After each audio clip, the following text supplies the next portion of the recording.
Bienvenidos sean todos y todas al Arte de Curar, este espacio donde la medicina preventiva es nuestro objetivo principal. De una manera, prevención en el sentido holístico y más amplio de la palabra. Para nosotros es un honor, es un privilegio que ustedes nos brinden su tiempo, su atención y nos hayan hecho ya parte de su familia. Muchísimas gracias. En el día de hoy vamos a tener un conversatorio más que una entrevista con una persona que es parte de la familia del Arte de Curar, que desde el primer día pues ha estado integrado a nosotros, que es como parte también a nivel personal de la familia. Bueno, una persona que además de médico tiene un buen gusto increíble. Miren qué aretes tan lindos. Pues también hablaremos de tener buen gusto para elegir regalos aquí y de muchísimas cosas. Es internista, neuróloga, maestra. Ella le fascina la enseñanza y compartir sus conocimientos a nivel práctico. Y sobre todo es un gran ser humano, una mujer que tiene una capacidad de empatía increíble. Ella es, sin más preámbulo, la doctora Tania Vargas. Bienvenida, hermana, ¿cómo tú estás? Estamos bien. Muchas gracias, Neris, por invitarme a este espacio tan maravilloso, como siempre. Gracias. Un honor para mí. Qué bueno, el honor es para nosotros. De verdad que sí, te agradecemos mucho tu tiempo porque sabemos el huye-huye y el corre-corre, que con toda esta cantidad de virus y situaciones, pues se les están presentando a ustedes. Ya de eso hablaremos en su momento, cómo afecta a nivel neurológico todo este cambio climático y demás. Pero nosotros queremos seguir dando a conocer aquí en esta familia del Arte de Curar, no solamente al médico, a la doctora, a la persona que está detrás de la bata, que está en una consulta y que muchas veces las personas pensamos que son invulnerables, que las personas que estamos en el área de la medicina como que no tenemos en el área de la medicina del tipo que sea, en el área de la salud, pues que no tenemos también nuestras propias ansiedades, nuestras propias preocupaciones. Y nos gustaría comenzar, Tania, con tu permiso, hablando un poquito sobre la mujer. ¿Quién es Tania Vargas? ¿Qué te motivó a estudiar medicina?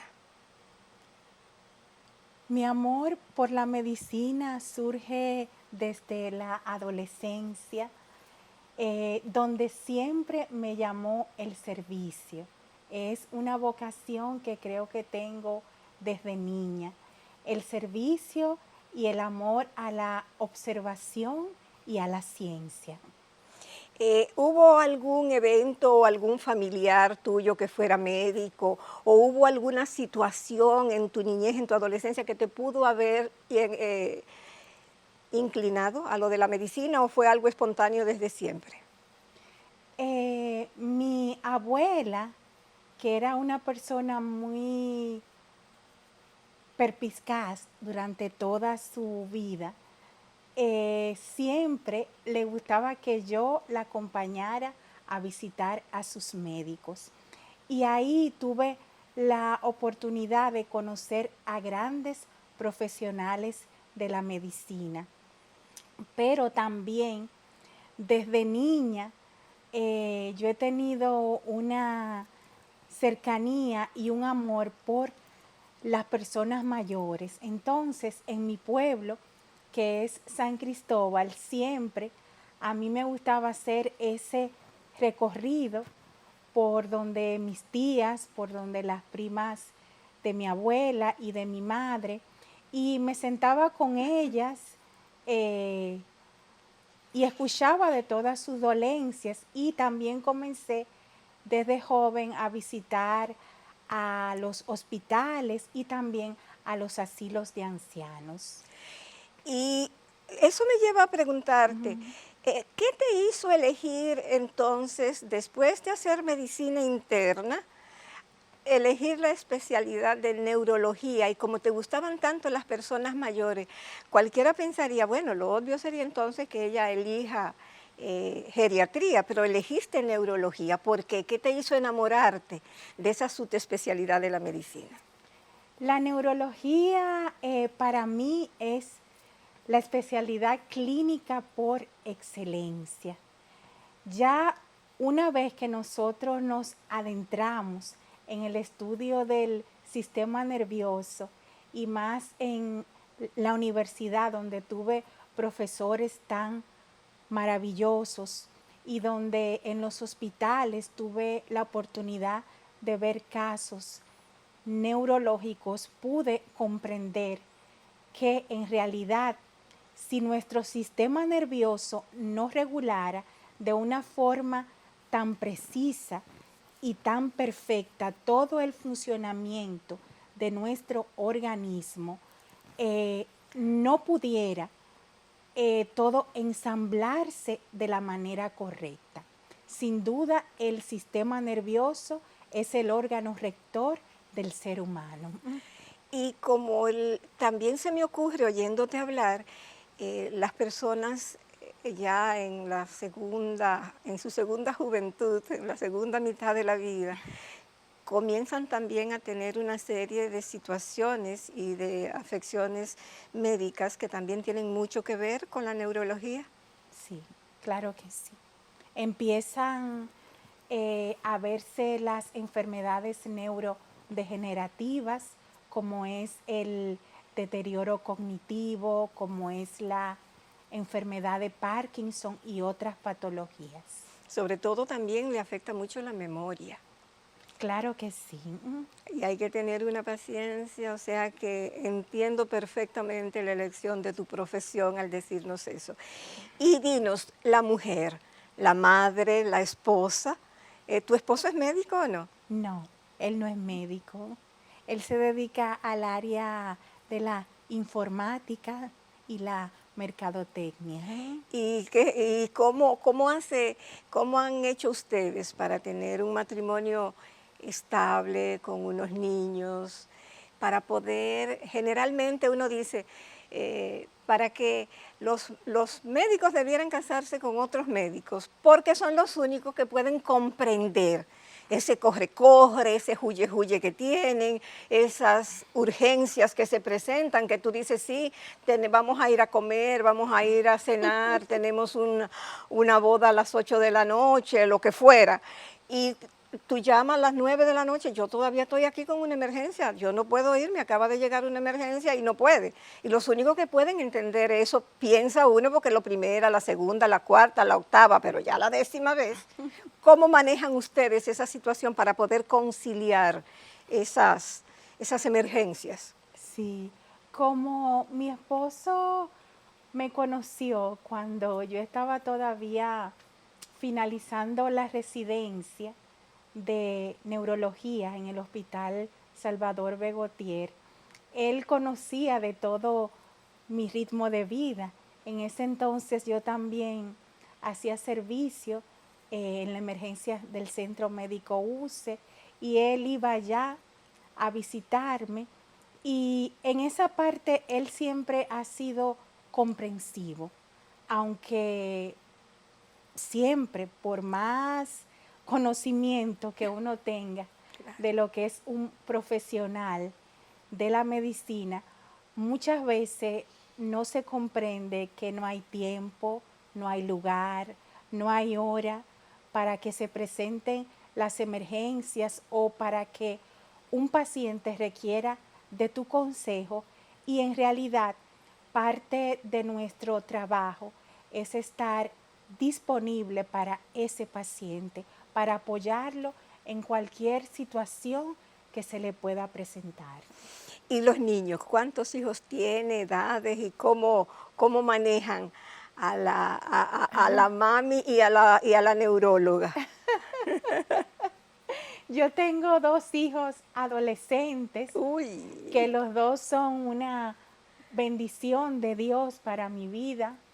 El menor, Misael, tiene 14 años, es un niño sumamente inteligente, curioso, perspicaz, y la grande que se gradúa ahora de bachillerato, Anabel, tiene 17, es una niña muy disciplinada, centrada, pero ellos los dos, como yo digo, son mis principales fans y mis principales críticos, y con ellos aprendo cada día mucho, porque con su sinceridad me hacen ver muchas veces las cosas que no están bien y las cosas que debo mejorar, y les pido a ellos consejos sobre muchas cosas más de las que te imaginas. No me diga, pero esa es una Sí. bendición. Qué bueno ese testimonio que tú acabas de dar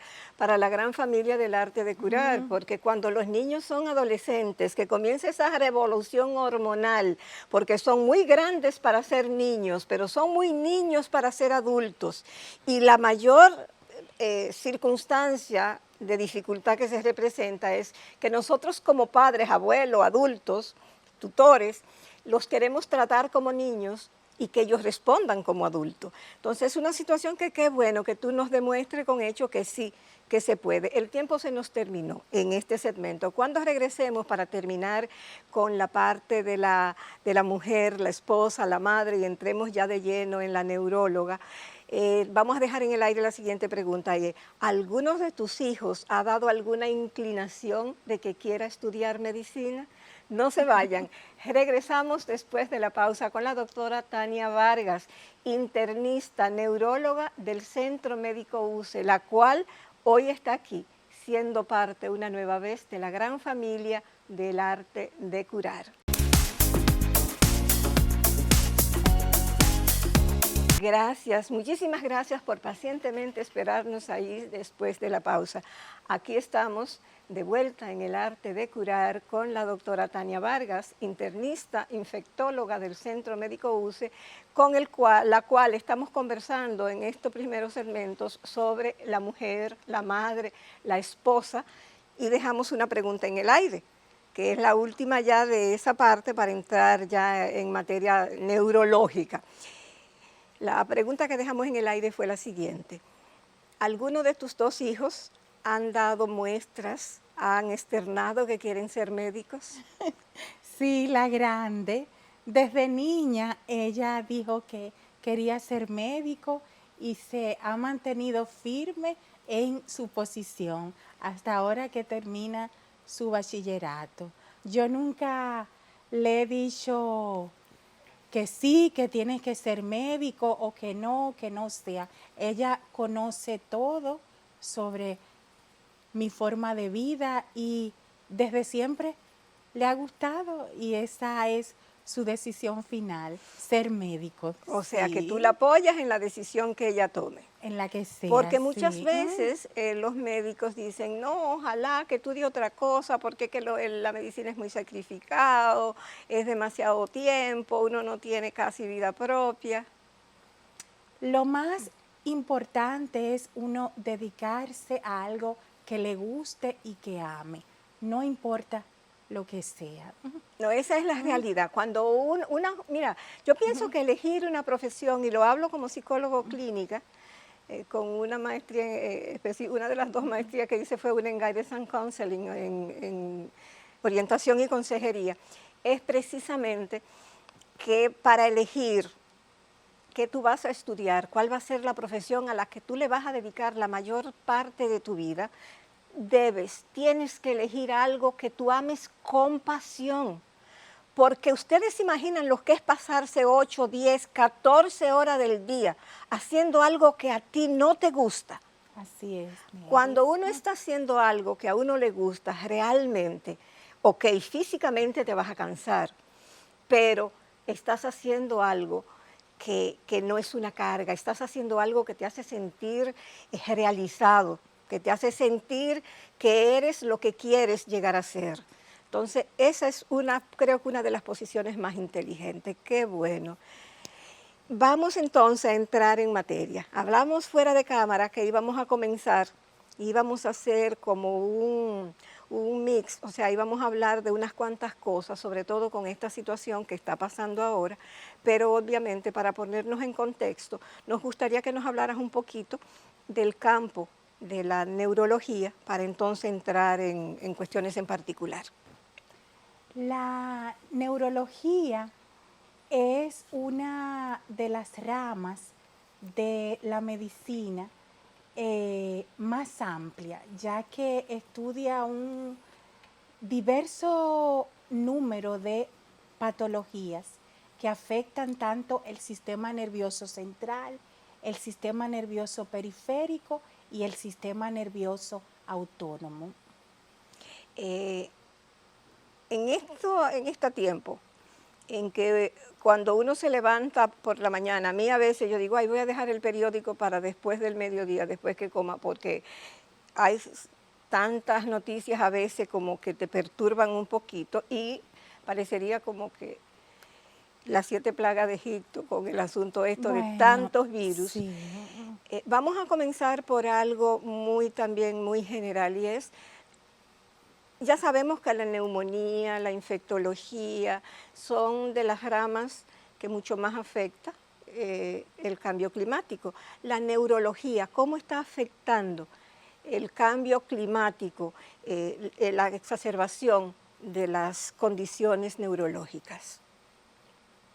Bueno, es bien sabido que con estas temperaturas tan extremas que estamos viendo, pueden aumentar esos factores de riesgo, por ejemplo, la hipertensión arterial, la deshidratación, pueden predisponer a que se produzcan una de las patologías neurológicas que tiene mayor prevalencia a nivel mundial y que mayor mortalidad causa.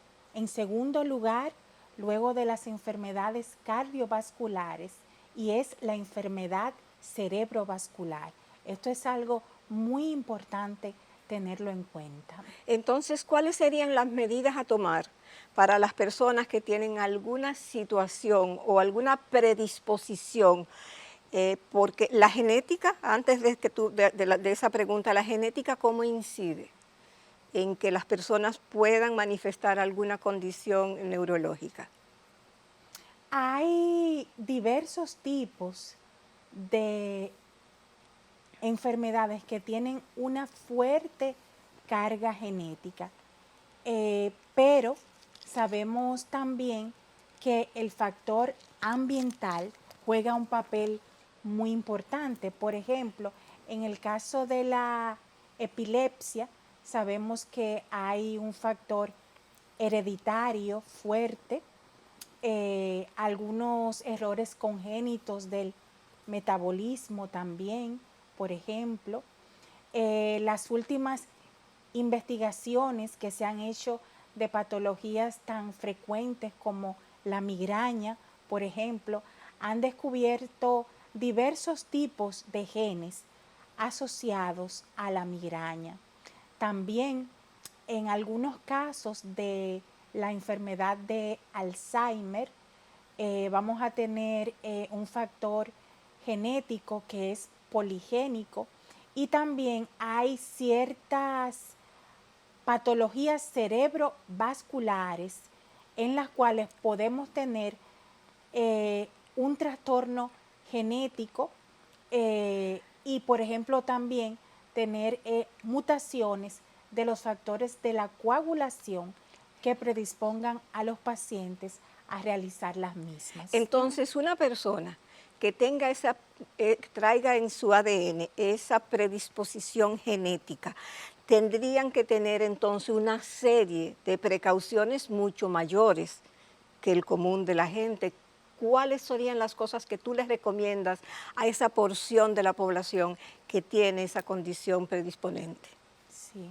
Se dice que las enfermedades neurodegenerativas la comenzamos a prevenir 20 o 30 años antes de que aparezcan. Y cada día se hace un mayor esfuerzo por concentrarnos precisamente en lo que es la prevención o esos factores que nos pueden proteger contra esas enfermedades neurodegenerativas. Y hablamos en ese sentido de lo que es el estilo de vida saludable, la dieta, el ejercicio, el relacionarnos con nuestros amigos. Ya las nuevas investigaciones han arrojado que el aislamiento social puede ser un factor predisponente a padecer de enfermedad de Alzheimer. Esas personas que viven aisladas, que no tienen contacto social, también es de suma importancia lo que es el ejercicio físico. Son muchas cosas que debemos de tener en cuenta y algo fundamental es la alimentación. Es tan así que hay un dicho de que somos lo que comemos y cada vez más se comprueba porque ya la obesidad no es un síntoma. Ya la Organización Mundial de la Salud hace poco tiempo dictaminó que la obesidad en sí misma ya es una enfermedad y un riesgo para la salud de las personas. O sea que esa es una realidad, el estilo de vida, como tú bien dijiste. Esa es una situación que es determinante para tener una condición, por lo menos tener un pronóstico de que usted si tiene que tomar 20 años para tener un cuidado de su salud neuronal, de su salud mental, de su salud física en general, pues no es dejarlo para cuando comience a sentir los mareos o cuando comience a sentir la migraña. Y a propósito de migraña, tú mencionaste migraña. Cuando yo estaba investigando para el programa, me encontré con algo que me llamó muchísimo la atención, porque la verdad que como que no lo tenía muy presente, y es la relación que hay entre la migraña y la menstruación. Te lo comenté fuera de cámara, porque Sí. realmente como que no recordaba haber tenido ningún tipo de mención sobre el particular. Sí, claro. De hecho, se han escrito hasta libros sobre lo que es la migraña y mujer, porque sabemos que la migraña es una enfermedad neurológica que predomina en el sexo femenino, pero todos esos cambios hormonales, los aumentos de prostaglandinas que se producen durante la menstruación, hace que muchas veces los episodios de migraña sean más frecuentes y la intensidad. Según una publicación de un gran neurólogo que estuve revisando recientemente, se habla de que hasta el 20 a 60% de las pacientes migrañosas refieren un aumento de la frecuencia y la intensidad de las crisis durante su periodo menstrual. En este segmento, el tiempo se nos terminó. Vamos a, cuando regresemos, hablar de cuál es la situación real en tu consultorio, o sea, cuáles son las mayores causas de que la gente va a buscar ayuda, donde la neuróloga Tania Vargas. Ustedes no se vayan, regresamos después de la pausa con la doctora Vargas, la cual está aquí para ayudarnos a precaver para no tener que lamentar.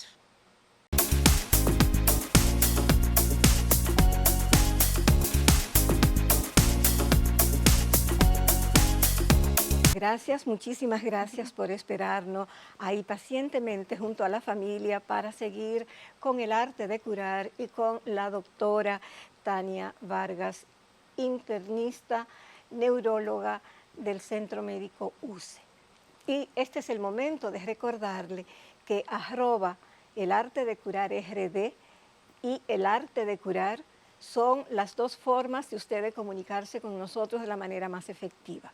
Si ustedes entran a Instagram, si entran a YouTube, si entran a Facebook, por favor, suscríbanse, síganos, denle like, pónganos sus comentarios, díganos qué le gustaría que mejoráramos, porque es la única forma que podemos nosotros pues intentar hacer las cosas de la mejor manera, porque ustedes son nuestra razón de ser.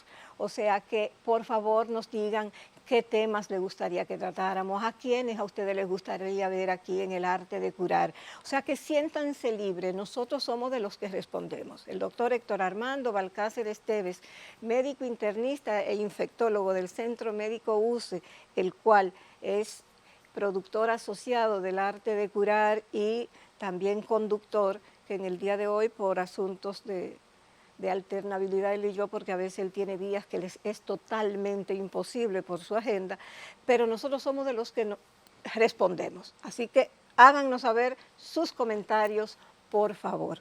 Tania, déjame una pregunta en el aire antes de ir al asunto de otras cosas, y es cómo es la situación en tu consulta, cuáles son las situaciones que llevan a la mayoría de la gente a tu consultorio a buscar ayuda profesional. Sí. Una de las causas por la que los pacientes acuden más al neurólogo son precisamente las cefaleas, que es el término médico para el dolor de cabeza, las cuales pueden ser primarias, secundarias. También una causa común de que las personas acudan a la consulta neurológica son los vértigos, los trastornos del equilibrio, los dolores de tipo neuropático, y con mucha frecuencia estamos viendo en los últimos años que los pacientes acuden mucho a consulta precisamente por esos trastornos de la memoria, que muchas veces tenemos que descifrar si es un real deterioro cognitivo que tiene el paciente o es un trastorno en la atención. Ya, o sea que si tú te pones a ver, también en lo que yo estuve buscando, coincide en lo que describen los protocolos de cuáles son las principales causas de búsqueda de ayuda con el neurólogo según la Organización Mundial de la Salud y la Organización Panamericana de la Salud. Sí. Pasando a otro tema, yo como psicólogo yo sé que muchas veces los médicos mandan por algún tipo de situación a personas que tienen ansiedad, inclusive psiquiatras o algunos otros profesionales de la salud, que el paciente va por una cosa y ellos se dan cuenta que están sumamente ansiosos, comienzan a dar esos síntomas. Y ellos mandan a esos pacientes ansiosos al neurólogo. Cuéntanos, el neurólogo, ¿cuál es el papel que juega el neurólogo y puede tratar de manera efectiva la ansiedad? Aunque los trastornos de ansiedad que tienen sus clasificaciones son patologías que son en realidad del médico psiquiatra con ayuda del psicólogo, hay que destacar que hay muchas de las enfermedades neurológicas que tienen comorbilidades en la esfera neuropsiquiátrica y neuropsicológica. Entonces, en ese sentido, podemos ver que patologías como por ejemplo la enfermedad de Parkinson, la enfermedad de Alzheimer, el paciente se nos va a presentar primero con el trastorno del estado de ánimo, puede ser depresión, ansiedad, y luego ir desarrollando los signos y síntomas francos de la enfermedad neurológica. O sea que puede ser el preludio. Entonces, una cosa que a mí me parece muy lógica es que una nueva vez se demuestra que la mayoría de trastornos de la salud, ya sea a nivel físico, mental, psicológico, emocional, muchísimas veces, la mayoría de las veces, necesitan de lo que es un tratamiento multidisciplinario. Claro que sí. Y una de las causas también, Neri, que no la mencioné ahorita, pero que es primordial y sobre todo después de la pandemia, son los trastornos del sueño, los cuales tienen un espectro clínico muy amplio y que muchas veces nos llega de primera instancia al neurólogo. Sí, definitivamente Ujú. eso es así. Llega porque ahí en lo del sueño sí es verdad que hay toda una gama de posibilidades, como dicen los anuncios. Sí, Otra cosa, pero el, tú hablabas de la epilepsia hace un ratito sí, y a mí me da la idea de también eh, relacionarla, como decía, con el neurólogo y el equipo multidisciplinario de psiquiatras, psicólogos, y es que la epilepsia tiene una gran carga de estigma. Cuéntanos un poco cómo se desarrolla esa situación, cómo afecta neurológicamente al paciente.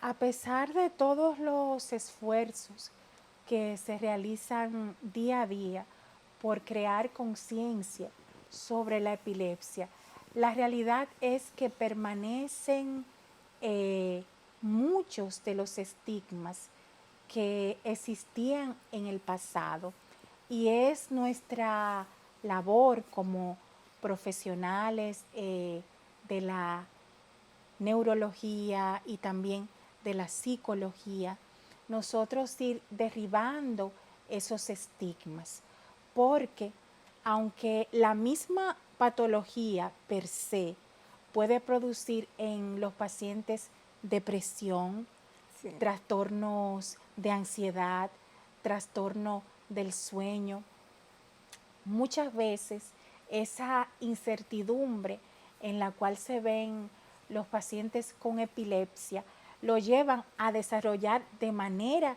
secundaria estas manifestaciones, porque eh, aunque parezca imposible, hay muchas personas que todavía le da miedo decir en su trabajo o en su círculo de amigos que padecen de epilepsia, cuando es una enfermedad neurológica como cualquier otra.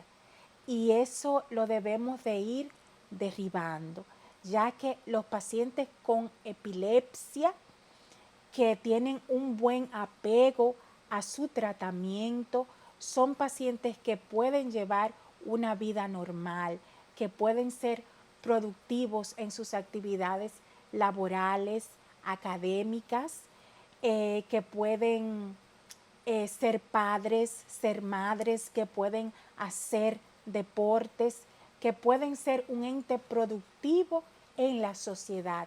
Y eso es algo que nunca nos cansaremos de recalcar. Al igual, Neris, que los estigmas que hay sobre los pacientes que tienen enfermedades neurodegenerativas como el Parkinson o cualquier otro síndrome demencial. Es algo, hay una frase que me gusta mucho que dice que no porque yo no pueda hacer algo, me limitaré a hacer lo que sí puedo hacer. Entonces ahí, en ese ámbito, entra lo que es la empatía, la inclusión, el saber que las personas no valen eh, solamente porque sean productivas, por así decirlo, sino que su valía viene por lo que valen como seres humanos y por lo que aportan a nivel familiar. Y lo más importante que las cosas más importantes que yo creo que se han mencionado en este programa es eso que tú acabas de decir. La verdad que me erizaste no solo la piel, sino que también me erizaste el alma cuando hablabas. Te noté los ojos, tú sabes, llenos, colmados de rocío, al igual que los míos, porque realmente no pude dejar de pensar en los ancianos, en las personas que ya pasaron su primera y su segunda juventud, esas personas que están ya en el declive de su vida física, que se pasaron quizás toda la vida apoyando, siendo el sustento de su familia, de los amigos, de las personas a su alrededor, pero sobre todo de su familia, de sus hijos, que dieron todo lo mejor que tenían y de repente se ven en el declive de todas sus potencialidades, perdiendo todas sus facultades, pero perdiendo lo más importante que tienen, que es la protección, el apego, el amor, el afecto, el cuidado de sus hijos. Y esto yo creo que es algo que tenemos que otra vez y otra vez y otra vez y otra vez seguir repitiendo y fomentando, porque es la etapa donde más nos necesitan y donde más en un momento dado nosotros necesitaremos.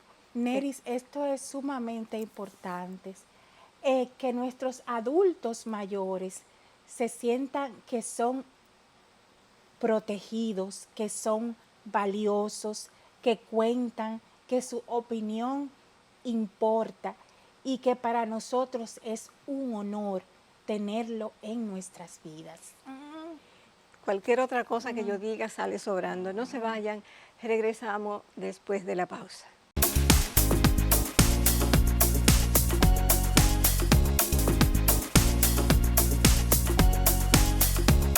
Señores, gracias por estar ahí pacientemente después de la pausa comercial esperándonos.